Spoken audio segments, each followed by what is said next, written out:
Émergence, doya, doya, émergence, doya, doya, émergence, doya, doya. Les gars, soyez le bienvenu au journal d'émergence d'Abidjan.net. Je profite de l'occasion pour saluer mon ami Agoulou, Anani Lachou, sans oublier mon ami Koulo Touré, sans oublier aussi Didier Drogba, que je salue, parce qu'aujourd'hui Didier a arrêté de faire le football. Je pense qu'on doit lui rendre hommage. Émergence, doya, doya. Et les gars, je vous dis qu'on doit applaudir le chef de l'État, applaudir la Côte d'Ivoire.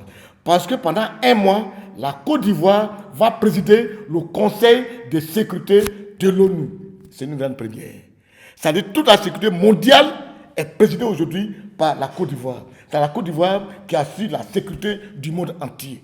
Je pense que lorsque nous arrivons à tel niveau de responsabilité mondiale, il faut dire félicitations à la Côte d'Ivoire et puis féliciter aussi les autorités de ce pays qui ont réussi à imposer la Côte d'Ivoire dans l'esprit des gens. Donc, si je dois remercier quelqu'un, je remercie le peuple ivoirien d'abord, et puis le gouvernement avec à leur tête le président de la République, Alassane Ouattara. Émergence, doya, doya. Aujourd'hui, la justice a donné les résultats. Les villes qui ont eu avec des contestations, d'autres ont été annulées, d'autres ont été confirmées. San Pedro a été confirmé, Anoble a été confirmé. Mais il y a des coins, les gens n'ont pas été confirmés. On doit reprendre. On doit reprendre à Benjerville.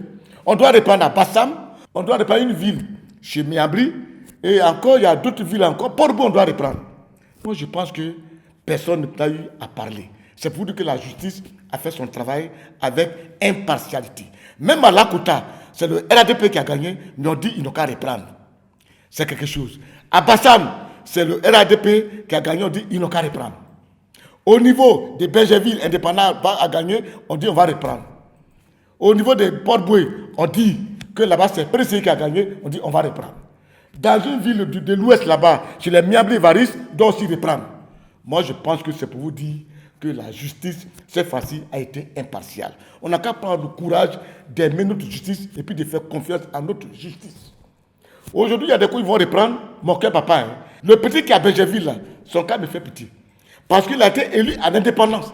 Il est parti remettre sa victoire au RHDP. Et maintenant, c'est annulé. Et les gens disent, ah, tu viens nous tromper. Il a un problème. Il a un problème. Il y a des villes où les élections ne vont rien changer. Je n'ai pas envie de vous dire quelque chose. Mais le petit qui est à Benjerville, il est vraiment en difficulté. Émergence, doya, doya. Et puis, interpeller madame la ministre un peu. Je ne sais pas si c'est Marietou qui a parlé un peu sur l'affrontement qui a eu lieu à Zogné. Vous savez, avant de parler, allons doucement. On ne peut pas se lever comme ça pour parler de l'affrontement intercommunautaire. C'est un mot qui est tellement difficile, lourd de conséquences, qu'avant de prononcer, faisons très attention. À Zogné, ce qui s'est passé, c'est des syndicalistes, des Niambros, ceux qui travaillent à la gare, qui ont eu à frapper un élève. Avant de frapper, ils n'ont pas demandé la carte d'identité de quelqu'un.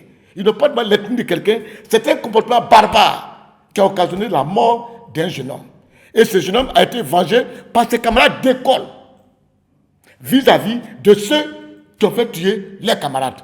Et c'est comme ça que les parents sont en train de dire, ce n'est pas un affrontement communautaire, hein. C'est un affrontement des voyous qui sont dans les gares, qui sont partis porter atteinte à la vie d'un élève. C'est ce même comportement qui se passe à Abidjan ici. C'est l'impunité de l'État. C'est-à-dire quand l'État reste comme ça, amorphe, sans réaction, vis-à-vis d'un phénomène, voilà ce qui arrive. Toujours les Niambros font du n'importe quoi. Les syndicalistes font du n'importe quoi dans les gares. Personne n'en parle. À Bassam, personne n'en parle. Ils tuent des gens, personne n'en parle. Aujourd'hui, ça arrive à Zogné. Il y a eu mort d'hommes. Après Boaké, après Lakota, des morts d'hommes. Ce n'est pas des affrontements communautaires. Hein. C'est des affrontements des voyous qui sont dans des gares, qui commettent des actions, qui pour des comportements nauséabonds, qui ôtent la vie aux gens, et l'État ne dit rien, il n'y a pas d'impunité, comme si ceux qui sont dans les gares sont les bras séculiers. C'est dangereux, c'est dangereux. Et ce qui me surprend, l'ensemble des rois et chefs traditionnels de Côte d'Ivoire ne dit rien. La grande médiature ne dit rien.